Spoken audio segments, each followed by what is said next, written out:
오늘 하나님의 말씀은 마태복음 24장입니다. 마태복음 24장 29절에서 35절까지 저희 보겠습니다.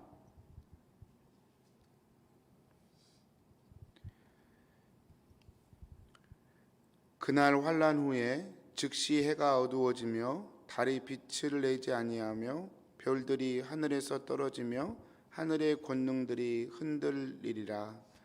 그때에 인자의 징조가 하늘에서 보이겠고 그때에 땅의 모든 족속들이 통곡하며 그들이 인자가 구름을 타고 능력과 큰 영광으로 오는 것을 보리라.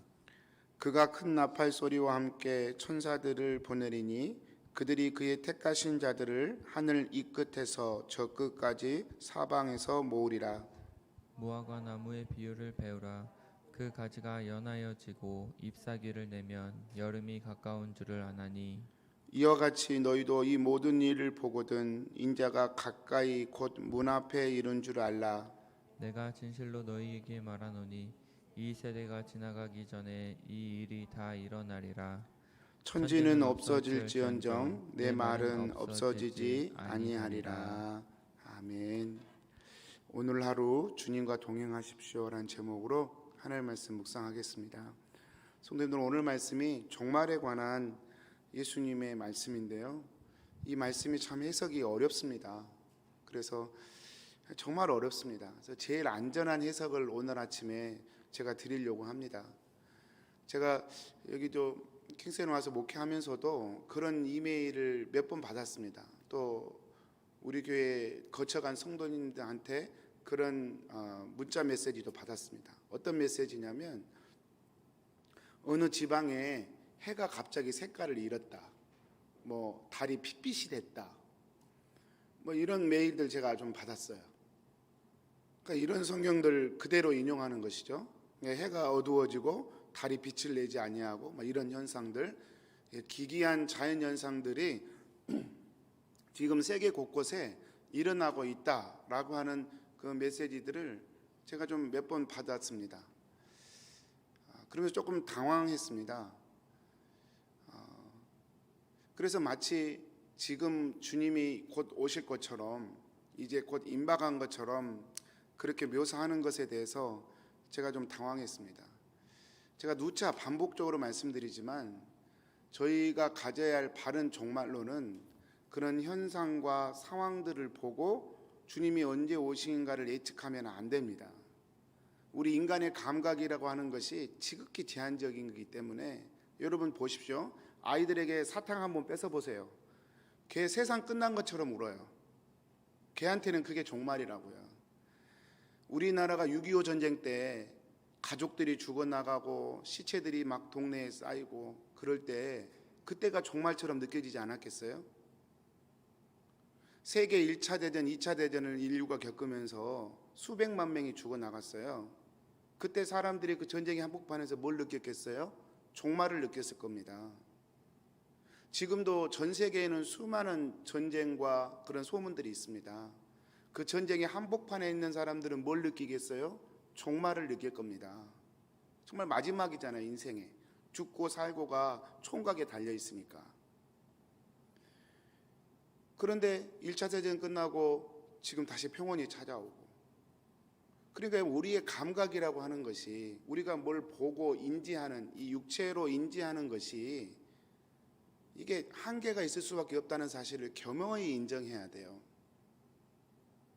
그래서 여러분, 햇빛이 달라졌다 그래서 이 성경 말씀하고 똑같네, 그러니까 이제 주님 오시겠네, 이렇게 현상을 보고 해석하는 건 매우 위험한 해석입니다. 그리고 사람의 신앙을, 우리의 신앙을 매우 좁쌀처럼 좁게 만들어버려요. 그래서 재림 준비한다고 하는 이단들이 나타나는 현상이 항상 하얀 소복 입고 교회에 모이는 거예요. 교회 일만 중요해. 일상의 삶이 중요하지가 않아요. 그래서 우리가 재림을 얘기하기가 참 교회에서도 민망해져 버렸어요. 왜냐하면 재림 얘기하면 또 이단 아니야? 이렇게 쳐다보게 되어 있으니까. 그런 현상들이 왜 일어나느냐? 이런 감각적인 것으로 항상 종말을 예측하려고 하기 때문에 그래요. 그래서 굉장히 불편했습니다. 또 한편으로는 그럼 우리 기존 교인들, 특별히 우리 장로교나 우리 기성교단의 교인들은 또 한편으로는 종말론적으로 보면 거의 잠들어 있는 신앙이에요. 하얀 소복 입고 교회 오는 사람들은 또 종말에서 오해하는 사람들이고, 반대로 아예 주님은 안 올 거야. 난 늙어서 주님 곁에 갈지 몰라도 내 살아생전엔 주님은 안 와. 아니요, 아예 주님 오신다는 감각조차도 없어져 버렸어요. 그래서 온통 세상이 전부예요. 사도계인들, 대제사장과 제사장들, 그들이 영을 믿지 않았다, 부활을 믿지 않았다 그랬잖아요. 그걸 우리식으로 표현하면 예수님이 이 땅에 마지막 심판주로 오신다는 사실을 안 믿는 거예요. 감각이 없어요. 그저 하루하루 생존하고 주일날 성의 들고 교회에 오고, 이것이 반복되다 보니까 그냥 그렇게 하는 거예요. 그리고 그렇게 하는 이유가 내 소원 풀어지고 문제 풀어지는 것이, 그렇게 하는 것의 동기가 전부가 돼버려요. 이걸 잠들었다 저희가 얘기합니다. 저희가 주일날 이제 다섯처녀, 슬기로운 자녀 다섯처녀, 미련한 다섯처녀 공부할 텐데요. 그 다섯처녀, 미련한 다섯처녀의 특징이 뭡니까? 잠자요. 온다는 거는 말로는 아는데 속으로는 안 믿어요. 그게 우리 지금 어쩌면 그냥 양극단에 우리는 항상 치우쳐 있는 거예요. 하얀 소복 입고 교회로 오려고 그러고, 또 한편에서는 제 이름은 아예 없는 것처럼 그렇게 그냥 신앙생활을 하는 거고. 이게 양극단입니다. 그래서 여러분, 종말론을 해석할 때 항상 이 양극단을 조심하셔야 돼요. 주님은 지금 이 시간에도 오실 수 있다. 이 시간에도 오실 수 있다. 내일도 오신다. 그러면 나는 어떻게 오늘을 살 건가? 그러면 내일 오신다 그러면 나는 하얀 소복 입고 교회에 와서 앉아 있어야 되나? 주님이 우리한테 그걸 원하시나? 그렇지 않다는 거죠. 예배 시간이 되면 당연히 교회 와서 예배 드리고, 또 온라인 예배로 예배 드려야 되겠지만, 주님이 내일 온다고 하면 오늘 하루 종일 교회 안에서 앉아서 예배 찬송 부르고 주님 오는 거 기다려야 되나? 그게 아니라는 거죠. 안 온다고 잠들어 있는 것도 문제고, 현상과 상황을 보면서 자꾸 종말을 부추기는 것도 문제고, 이 양극단이 늘 우리 가운데 있습니다. 여러분, 오늘 말씀 25절에 그날 환난 후에 이렇게 표현돼요. 환난 후에 해가 어두워지고 달이 빛을 내지 아니한다, 이렇게 표현하고, 그날 환난 후에. 이 환난이 뭘까? 이 해석 때문에 그래요. 그래서 제가 종말론은 수요일날 한번 제가 말씀드린 기억이 나는데요. 이 환난을 어떻게 해석하느냐? 여러분, 이 환난을 세대주의적 종말론자들, 저는 정말 그분들 문제 있다고 정말 생각해요. 그분들이 지금 한국교회 이 사단을 만들어 놨거든요. 마지막 순간에 우리의 생명을 걸고 예수 믿어야 된다. 그리고 마지막 시간에 예수 잘 믿는 사람은 먼저 휴거되고 7년 대환란이 올 것이고, 그때 목숨 걸고 예수 안 믿으면 다 지옥 간다. 이런 식으로 불안을 조정해 놨어요. 계시록이 그걸 말한다고 이렇게 해석해 놨어요. 그래서 이 환란이라는 단어를 7년 대환란과 연결시켜 버려요. 그 전에 휴거 당해야 된다고 가르쳐 버렸어요. 굉장히 어트랙티브한 멋진 해석이고요. 사람들이 볼 때 혹할 수 있는 해석입니다. 그러나 우리 인생의 삶을 말씀으로 인격적으로 조명해 주지 못한 치명적인 약점이 있습니다. 여러분, 우리의 신앙이 환난을 면하기 위해서 신앙생활을 하는 건가요? 우리 인생에 고통이 없나요? 아까 말씀드렸지만 우리 개인마다 환난이 늘 있습니다. 지금 이 시간에도 못된 질병이 들어서 그 못된 질병 때문에 아픔을 겪고 고통을 겪는 분한테는 그게 환난입니다. 7년 대환란이 환란이 아니라. 그렇지 않습니까? 사업하신 분들이 사업을 잘해보려고 시작했는데 사업이 안 돼요. 하루하루 월세 내고 직원들 봉급 주고 피가 말라요. 그게 환난 아닙니까? 목사들이 교회를 목회하는데 하루하루 불안해. 이 교회가 어떻게 될 건가 불안해. 성도들의 신앙이 어떻게 될 건가 늘 염려에 시달려요. 그게 환난 아닙니까? 교회가 부흥되길 원하는데 부흥이 안 되고, 내 안에 영적인 갈등들이 있을 때 그게 환난 아닙니까? 어떻게 7년 대환란만 환난이라고 딱 못을 박아버려요. 여기서 말하는 환난은, 그래서 여러분, 언약적 종말론, 계시록 전체가 뭘 얘기하고 있냐면 성도로 살아가는 순간순간이 다 환난이다.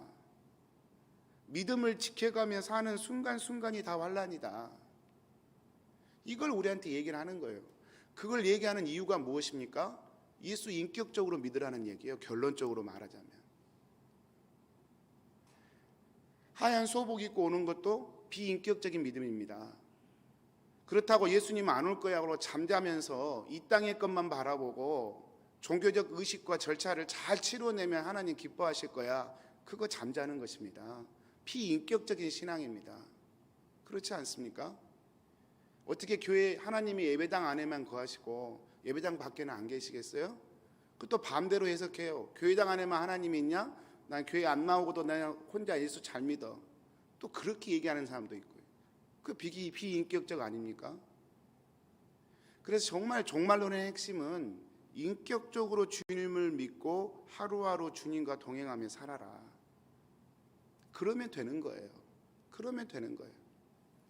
종말이 갑자기 올 수도 있어요. 오늘 말씀에 무화과나무 비유를 배우라 그러잖아요. 무화과나무가 그렇다고 하더라고요. 이스라엘의 날씨가 봄이 굉장히 짧다고 그래요. 그래서 겨울에서 바로 여름으로 건너가 버려요. 우리 캐나다도 봄이 짧잖아요.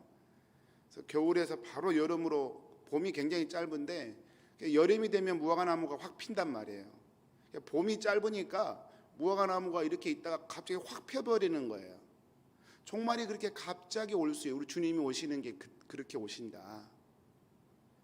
주님이 갑자기 오셔요? 그럼 우리 어떻게 해야 됩니까? 언제 올지 계속 해를 바라보면서 달빛이 언제 변하나 바라봐야 됩니까? 도대체 어떻게 해야 됩니까? 하루하루 주님과 동행하는 거예요. 이렇게 새벽 예배 드리고 정직하게 주님께 오늘 하루 맡겨드리는 거예요. 주님, 제가 최선을 다하여 살겠지만 주님 없으면 저는 이렇게 열심히 하는 게 사실 의미가 없습니다. 제가 어제 우리 성경 통독 PPT를 만들면서 이제 그 자연이 좋다라든지 이런 좀 사람 사는 그런 프로그램들을 틀어놓고 제가 PPT를 만들어요. 좀 이렇게 무료하지 않으려고. 근데 거기에 평생 바닷가에서 어부로 사셨던 한 할아버지 할머니 두 분의 그런 오손도손 살아가시는 다큐멘터리가 있더라고요. 그래서 그 다큐멘터리를 틀어놓고 작업을 했는데 두 분 연세가 이제 90이 다 넘으셨어요. 그래도 이렇게 바닷가에서 이렇게 노를 저으면서 고기 좀 몇 마리씩 잡아가지고 그거 팔고 또 그걸로 생계를 유지하고 또 두 분이 살아가시는 모습 참 정겨웠어요. 참 삶이 소중하다. 그런데 그 할아버지 할머니들 맨 마지막에 남긴 말씀이 참 제 마음에 가시처럼 걸렸어요. 무슨 말씀을 하시냐면 같이 죽기를 원한대요. 이제 늙으셔가지고 서로 불안해서 떨어져 있지를 못하는 거예요. 떨어져 있으면 혹시 어디에 쓰러져서 돌아가실까 봐. 그러면서 하시는 말씀이 죽어도 같이 죽어야 될 텐데 참 세월이 빠릅디다. 젊을 때 사진을 이렇게 보여주시면서 참 세월이 너무 빠릅니다. 그러면서 자식들에게 하시는 말씀이 그거대요. 젊었을 때 여행 많이 하라고. 그 말이 제게 가시가 꽂히더라고요. 여행 많이 하면 늙어서 후회 안 할까요? 여러분 그렇게 생각하십니까? 정말 가고 싶은데 다 가고 나중에 늙어서 딱 이렇게 정말 아무 소망이 없고 죽음만 기다리고 있을 때 나 여행 많이 했어. 난 세상 가볼 때 다 가봤어.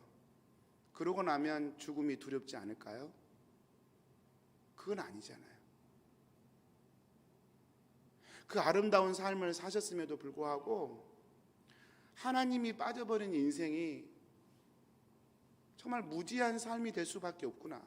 그러니까 하나님을 안다고 우리가 그분들보다 잘나고 복된 인생을 사는다는 말이 아니라 똑같은 죄인의 삶인데 한 가지 다른 것이 있다면 우리는 열심히 살면서 노력하면서 살면서도 이것이 전부는 아니야. 하나님이 나의 전부셔. 나는 지금 열심히 하면서도 나는 하나님 붙들고 사는 거고, 내가 나중에 정말 육체의 힘이 떨어져 아무 소망이 없을 때에도 난 그때도 하나님 붙들 거야.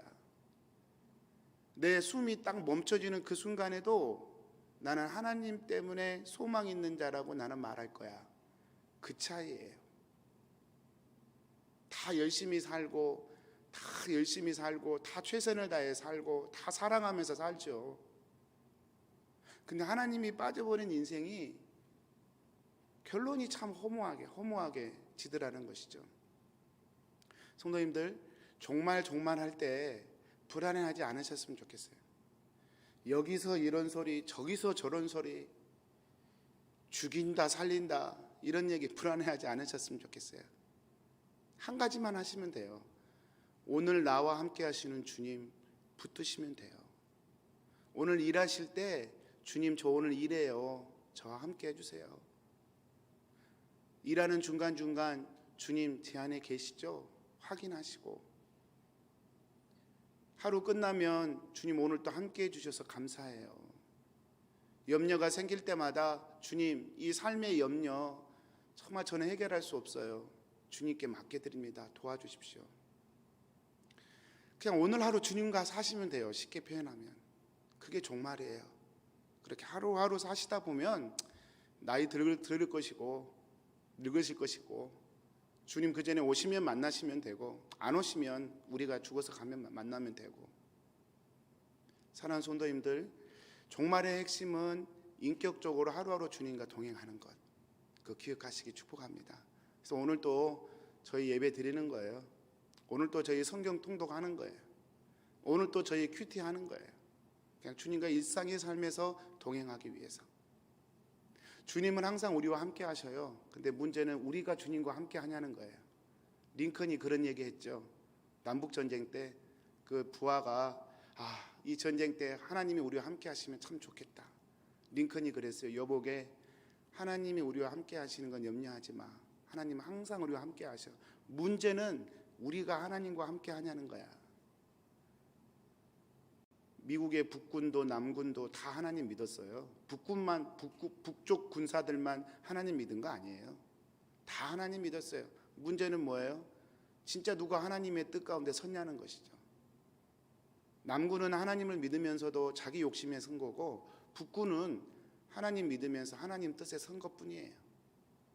사랑하는 성도님, 오늘 하루도 주님이 나와 함께 하심을 믿고 주님과 함께 동행하는 그런 하루 되시기를 축복합니다. 그것이 가장 큰 축복이고 가장 큰 능력이고 세상을 이기는 하나님이 주신 권세가 될 줄로 믿습니다. 우리 기도하겠습니다. 사랑하는 하나님, 오늘 하루도 주님과 동행하기 원합니다. 참 여기저기서 참 여러 군데서 이 종말에 관한 여러 말들이 존재하지만 주님, 그저 저희는 오늘 하루 주님과 동행하며 살기 원합니다.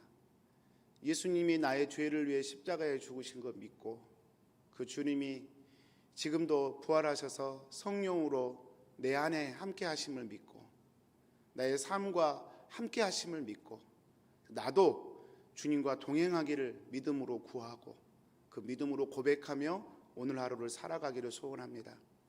가장 완전한 종말의 준비, 가장 완전한 이 어려운 난세를 살아날 수 있는 하나님의 비결인 줄 믿습니다. 사랑하는 킹슨 하나님께 성도들 가정과 기업과 오늘 하루도 손으로 하는 일에 주님 동행해 주시고 열매가 있게 해주시고, 그 마음에 그 입술에 주님 찾는 믿음의 숨결들이 늘 오늘 하루도 살아있도록 우리 주님 축복하여 주옵소서. 의지하옵고 예수님의 이름으로 기도합니다. 아멘. 하늘에 계신 우리 아버지여, 이름이 거룩히 여김을 받으시오며